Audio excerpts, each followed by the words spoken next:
First, you're going to prepare your good drawing paper with the grid. You're going to measure in 1 inch from the edge of your paper all the way around. And draw a line lightly in pencil. You don't want to use the colored pencil because it's just a little harder to erase, so keep it nice and light. Then you're going to measure out the grid marks depending on the size of your paper. This particular one is 1.5 inches. So I'm making a mark every 1.5 inches across and 1.5 inches down. And then we're just going to draw the line lightly, very lightly, using a ruler.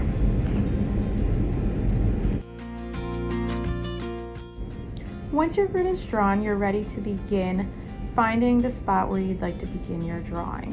Make sure you have a nice sharp pencil, and then you're going to take your viewfinder, the small one, and put it over the spot on your reference where you'd like to draw.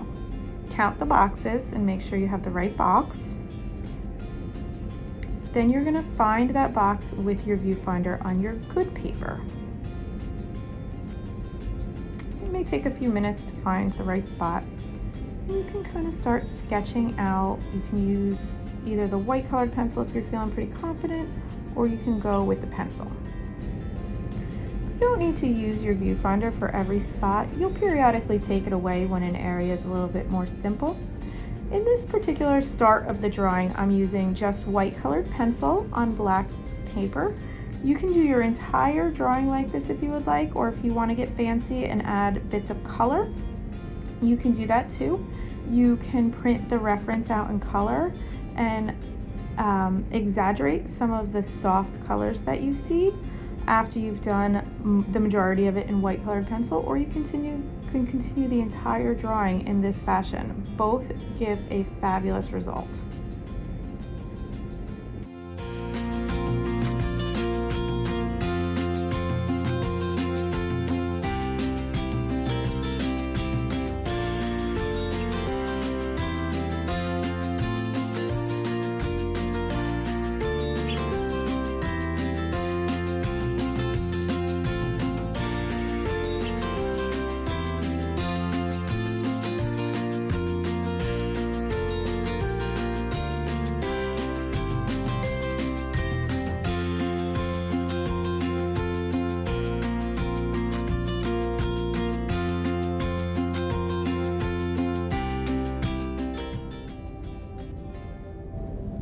So I'm going to slow it down a little bit in real time so you can see how long it really takes to figure out where everything is and placement of everything in each box. Some of these boxes are a little bit difficult, so you really just have to take your time and slow down and move slowly from block to block and trust that the drawing is going to work out and look amazing in the end when it all comes together.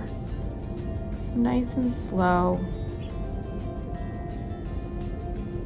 Building up your lights very slowly. You're going to layer the colored pencil.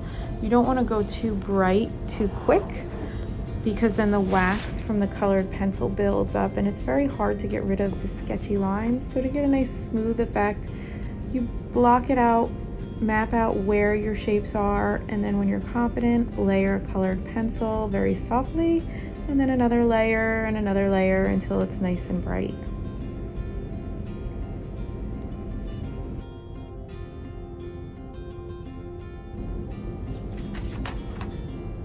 Once it's all blocked in and you have the areas where you're going to shade, you can take away your grid and move about your paper a little bit more freely. You can kind of see the bigger picture that way. Once everything is in the right spot, you can have a little bit more fun blending in the colored pencils. You just don't want to lose your place.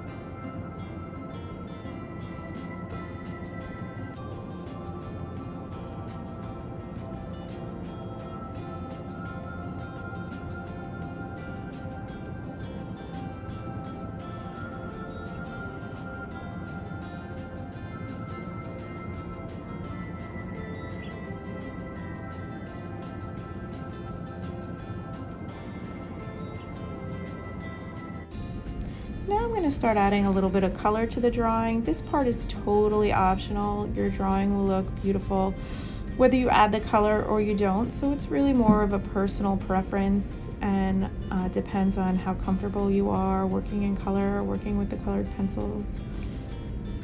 If you're just beginning, you might want to use some soft, very pastel colors to see how the colors kind of blend together. You can see them kind of starting to make certain areas kind of look a little bit more reflective. Gives the drawing a really different look.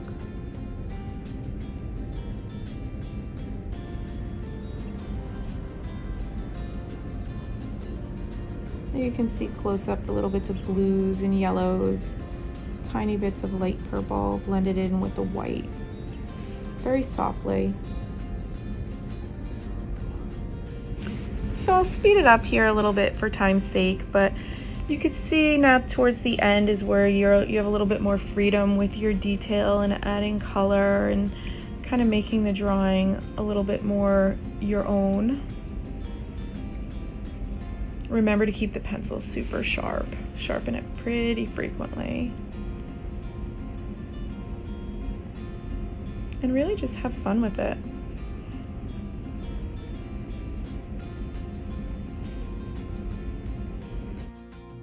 So in this part of the video, you can really see how many layers it really takes and how many different colors you're really blending and layering over top of one another to get that kind of brilliant, bright effect.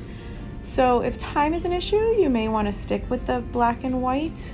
If you want to really push yourself and you know you're very focused, then maybe the color is something you want to experiment with.